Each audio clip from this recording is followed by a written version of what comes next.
اور ایک بات ہم یہاں پہ اور بتانا چاہیں، کیونکہ ریاست کے حوالے سے یہ لوگ تفرقہ ڈالنے کی بات کرتے ہیں، صوبوں کو آپس میں توڑنا چاہتے ہیں، پاکستان کی فیڈریشن کو کمزور کرنا چاہتے ہیں، ہم گوادر کے حوالے سے بہت اہم بات ایک کرنا چاہیں گے یہاں پہ۔ گوادر کی تاریخ ہمارے ملک کو نہ بتائی جاتی ہے نہ پتا ہے لوگوں کو۔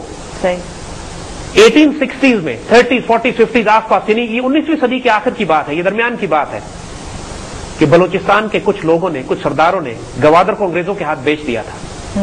یہ بات ہماری قوم کو نہیں معلوم کہ جب پاکستان بنا تھا تو اس وقت گوادر پاکستان کا حصہ نہیں تھا۔ بالکل۔ گوادر کو 100 سال تک انگریزوں نے اپنے قبضے میں رکھا، عمان کی حکومت کے ذریعے وہ اس پر حکومت کرتے تھے، عمان میں برٹش کالونی تھی۔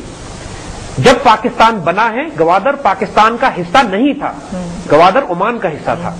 1957 میں حکومت پاکستان نے پورے پاکستان کی عوام سے چندہ اکٹھا کر کے، ٹیکس جمع کر کے، پیسے جمع کر کے عمان کی حکومت سے گوادر کو خریدا ہے۔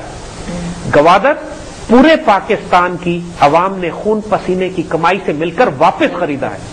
دیکھیے، اپنی دھرتی، اپنی زمین، دھرتی ماں ہوتی ہے۔ سوال آج گوادر پر اپنا حق جتانے والے بلوچستان لبریشن آرمی کے دہشت گرد یہ کیوں نہیں بتاتے کہ ان کے باپ دادا نے اپنی دھرتی ماں بیچ دی تھی انگریزوں کو، اور پوری پاکستانی قوم نے اپنے خون پسینے کی کمائی سے ماں واپس خریدی ہے ان کی۔ یہ دھرتی ماں ہے ہماری، اس سے ہمارا رزق، ہمارا وجود اس پاکستان کے ساتھ وابستہ ہے۔ جو اس کو نقصان پہنچانے کی بات کرے گا، اللہ کی قسم وہ اللہ رسول کا بھی دشمن ہے، اور ہم بھی شدید سختی کریں گے اس کے اوپر، اور کرنی چاہیے۔ یہ کیوں نہیں بتاتا یہ آج بلوچستان لبریشن آرمی کے بلوچوں کے حقوق کی بات کرنے والے کہ ہم نے خود اپنی دھرتی ماں کو انگریزوں کے ہاتھ بیچا تھا اور پوری پاکستانی قوم نے واپس خریدا ہے گوادر۔ اور جس طرح پاکستان کا چپا چپا پورے پاکستان کے ہر شہید کی امانت ہے جس نے اس ملک کی آبرو کے لیے اپنی جان دی ہے، ان 20 لاکھ مسلمانوں نے سندھ بلوچستان اور سرحد کے لیے قربانیاں نہیں دی تھیں، انہوں نے ریاست پاکستان کے لیے اپنی جانیں دی تھی، اور اس مقدس امانت کی ہم نے ہر حال میں حفاظت کرنی ہے۔ ہم نے یا پچھلے پروگراموں میں اپنے کوئلے کی ذخیروں کی بات کی جو سندھ میں موجود ہیں، اس کے بعد وہ بھیڑیے جو ہمارے ملک میں موجود ہیں اور حکومتی سطحوں پہ موجود ہیں، ان میں آپس میں جنگ شروع ہو گئی ہمارے اس پروگرام کے بعد، جب ان کو یہ معلوم ہوا کہ اتنے قیمتی ذخائر سندھ میں موجود ہیں تو ان کے منہ سے رال ٹپکنے لگی۔ یہاں اب یہ بات جھڑپ شروع ہو گئی ہے کہ یہ ذخائر سندھ کے ہیں یا یہ ذخائر پاکستان کے ہیں۔ جس طرح وہ آرگومنٹ وہ تمام لوگ کہ جو پاکستان کے صوبوں میں پھوٹ ڈلوانا چاہتے ہیں، فیڈریشن کو کمزور کرنا چاہتے ہیں، وہ ان بحثوں کو جاری کر رہے ہیں۔ جو کچھ پاکستان میں ہے پاکستان کے عوام کا ہے۔ یہ بات ہم نے پہلے بھی کہی تھی کہ سندھ کی اگر پورٹ ہے تو پورا پاکستان استعمال کرتا ہے، بلوچستان کی گیس پورے ملک میں جاتی ہے، سرحد کی بجلی پورا ملک استعمال کرتا ہے، کشمیر کا پانی پورے ملک کے پاس آتا ہے، اور پنجاب کا غلہ پورا ملک استعمال کرتا ہے۔ جو کچھ ہے گھر کے بھائیوں میں جو پھوٹ ڈلواتا ہے وہ بدترین دشمن ہے اس ملک، قوم اور ملت کا۔ ایک بات ہم آپ کو اور بتائیں، ہم نے تو یہ بھی سنا ہے، اور ذرا محتاط رہیے گا کوئی ایسا نہ کر جائے، ہم نے یہ بھی سنا ہے کہ ان سندھ کے کوئلے کے ذخائر کو کوئی شخص انڈیا کے Mittal steel group of steel کو بیچنا چاہتا ہے۔ انڈیا کا مٹل گروپ ہے جو انٹرسٹڈ ہے پاکستان کے کوئلے کے ذخائر میں۔ مٹل دنیا کی سب سے بڑی اسٹیل پروڈیوسنگ کمپنی ہے، اور وہ انٹرسٹڈ ہیں اس کوئلے کے ذخائر میں حصہ لینے کے لیے۔ جس طرح ہماری پچھلی حکومتوں نے ریکورڈک کے گولڈ اور کاپر ذخیرے یہودیوں کو بیچ دیے تھے، اس طرح کچھ لوگ اس ملک میں اب یہ پلان کر رہے ہیں کہ کوئلے کے ذخائر کے بڑے بڑے حصے جو ہیں وہ باہر کی ملکوں کو فروخت کر دیے جائیں، اور مٹل گروپ جو کہ براہ راست ایک ہندو زائنسٹ گروپ ہے اس کو فروخت کیے جائیں۔ لہذا نگاہ رکھیے گا کہ کوئی یہ ڈیل نہ کر جائے۔ اسی طرح پاکستان میں جو آئل اینڈ گیس کے ذخائر ہیں جن کی کھدائی کرنے کا ہمیں موقع اس لیے نہیں ملتا کہ بلوچستان کے شمالی ان تمام علاقوں میں جہاں پہ یہ ہے وہاں پہ بلوچستان لبریشن آرمی کے ٹیررسٹ نہ ہماری گیس سپلائی لائنز کو سلامت رہنے دے رہے ہیں، اور روز ایک گیس سپلائی لائن اڑائی جاتی ہے، اور نہ وہاں کسی کمپنی کو کھدائی کرنے دیتے ہیں۔ حکومت کی اولین ذمہ داری ہے، لا اینڈ آرڈر کی بات ہم پہلے کر چکے ہیں، قائد اعظم نے اپنی پہلی تقریر میں لا اینڈ آرڈر کی بات کی تھی، وہ ایشو ابھی تک ریزالو نہیں ہوا ہے۔ ایک اسٹرانگ جوڈیشل پروسیس کے ذریعے ٹیررسٹ اور دہشت گردوں کو کٹہرے میں قانون کے لانا ہوگا۔ اب جو تمام لوگ پاکستان کی ریاست کے خلاف جنگ کر رہے ہیں ان سے پھر جنگ بھی کرنی ہوگی، یہ وار فوٹنگ پہ جنگ ہوگی۔ یہ کوئی بلوچستان کے حقوق کے خلاف بات نہیں ہو رہی کہ Indian sponsored Balochistan liberation army یا مکتی بانی کے دہشت گردوں کو اگر ایسٹ پاکستان میں مارا گیا تھا تو یہ کوئی اپنے لوگوں کے خلاف جنگ نہیں تھی، وہ انڈین سپانسرڈ دہشت گرد غنڈے تھے جن کا مقصد پاکستان کی ریاست کو توڑنا تھا، اور چونکہ ان کے خلاف سٹیپس مضبوط نہیں لیا گیا تو ریاست کو نقصان پہنچا۔ اسی طریقے سے بلوچستان لبریشن آرمی کے تمام کمانڈر افغانستان میں یا مارے جاتے ہیں یا وہاں پائے جاتے ہیں یا وہاں تربیت پاتے ہیں یا وہاں سے اسلحہ لے کر آتے ہیں، اور ان پہ کسی قسم کی نرمی کرنے کی ضرورت نہیں ہے۔ بلوچستان کو ہر حال میں کھولنا پڑے گا کیونکہ یہ پاکستان کی ریاست کی امانت ہے. اور پلیز دیکھیے جیسے ہم نے بات آپ سے کہی کہ جو فنڈامنٹل ایسپیکٹ یاد رکھنے کا ہے کہ پاکستان کے اندر جو خزانے ہیں وہ پاکستان کے شہداء کے، پاکستان کے عوام کے، پاکستان سے محبت کرنے والوں کے اور پاکستان کی ریاست کے ہیں. سندھ کا کوئی وجود نہیں ہے پاکستان کے علاوہ. بلوچستان سرحد، فرنٹیئر کشمیر، پنجاب، کوئی وجود نہیں ہے ہمارا اگر ہم جسم کے اعضاء کاٹ کے الگ کر دیں تو یہ ہم ایک وجود ہیں. اور جو شخص یہ بات کرتا ہے یہ میرے تیرے کی جھڑپ، صوبوں اور مرکز کی جھڑپ، آپ صوبوں کی آپس میں جھڑپ، شکلیں پہچان لیجیے گا، غدار ہیں یہ لوگ، آپ کی آبرو بیچ ڈالیں گے یہ. سر یہاں پہ آپ کو انٹرپٹ کروں گی میں. بتائیے کہ اگر اس طرح سے ہے، پاکستان کا حصہ ہے، ان کا وجود نہیں ہے پاکستان کے بغیر، پھر یہ بات شروع کہاں سے ہوئی، کیسے، یہ کس بیس پہ یہ لوگ کہتے ہیں؟ یہ وہی آرگومنٹس ہیں کہ جو مجیب الرحمان نے مشرقی پاکستان توڑنے سے پہلے دیے تھے. جی وہ یہی اعتراض کیا کرتا تھا کہ ہمارے پٹسن کے پیسے سے اسلام آباد آباد کیا گیا ہے، صحیح. ہماری پٹسن سے یہ پورا مغربی پاکستان ہے جو کما رہا ہے.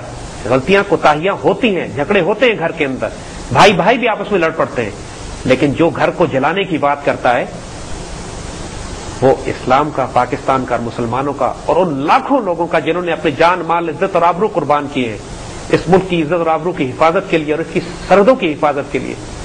یہ ان کے ساتھ بہت شدید خیانت ہوگی. ان لوگوں کو پہچانیے گا، جو کچھ پاکستان میں ہے وہ اللہ رسول کا ہے اور پاکستان کی امانت ہے. جی. کسی نہ کسی ایک ذاتی صوبے کا ہے، نہ کسی ذاتی شخص کا ہے. بالکل. اور جو بات ہم نے کہی کہ یہاں یہ لوگ اتنے بدنیت ہیں کہ جب یہ صوبوں کی بات بھی کرتے ہیں تو ان کی نیت ناپاک ہوتی ہے. ریکوڈک کے اوپر کیوں نہیں بولے یہ لوگ کہ جب ملک کی آبرو بیچی جا رہی تھی، جب 200 ارب کا سونا اور کاپر یہودیوں کو بیچا جا رہا تھا، یہ بلوچ سب نیشنلسٹ اس وقت کدھر تھے؟ اس وقت کیوں نہیں انہوں نے شور اٹھایا اور آواز اٹھائی کہ بلوچستان کے حقوق بیچے چلے جا رہے ہیں؟ کیونکہ یہودیوں کو بیچے تھے نا، کیونکہ یہ خود بھی یہودیوں کے لیے کام کرتے ہیں، لہذا چپ تھے، کیونکہ یہودیوں سے پیسے کھاتے ہیں یہ.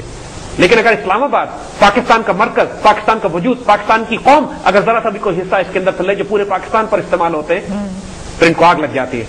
ان کی شکلیں پہچانیے گا. گوادر پہ بھی جھوٹ بولتے رہیں گے، پاکستان کے باقی تمام معاملات پہ جھوٹ بولتے رہیں یہ لوگ پاکستان سے نہ مخلص ہیں نہ پاکستان کی ریاست سے مختلف ہیں.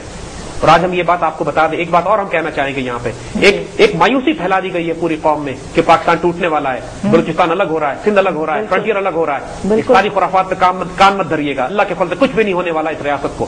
اور ہم تو کہتے ہیں کہ جو شخص یہ کہے کہ پاکستان ٹوٹنے والا ہے اس کو شدید سزا دینی چاہیے، سولی چڑھا دینا چاہیے.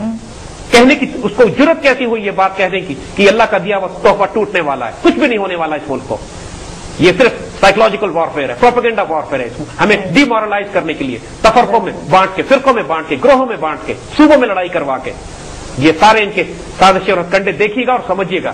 اللہ کے فضل سے اس مملکت خداداد کو کچھ بھی نہیں ہونے والا. یہ اللہ رسول کی امانت ہے. پاکستان اور مسلمان ماشاءاللہ ابھی اللہ کے فضل سے ہیں یہاں پہ جو اس ملک کی خاطر اپنی جان مال قربان کرنے پر تیار ہے. کچھ بھی نہیں ہوگا اس کو انشاءاللہ. تو ہم حکومت وقت لازم ذمہ داری ہے یہ بات کہ اس ملک کے فیول ریسورسز کو ری آرگنائز کرے. ہمیں ہر حال میں خود کفیل ہونا ہے. ہمارے پاس اتنے ذخائر موجود ہیں کہ ہماری 10 نسلیں خود کفیل ہو سکتی ہیں فیول میں، چاہے وہ کوئلہ ہو، چاہے آئل ہو، چاہے وہ گیس ہو.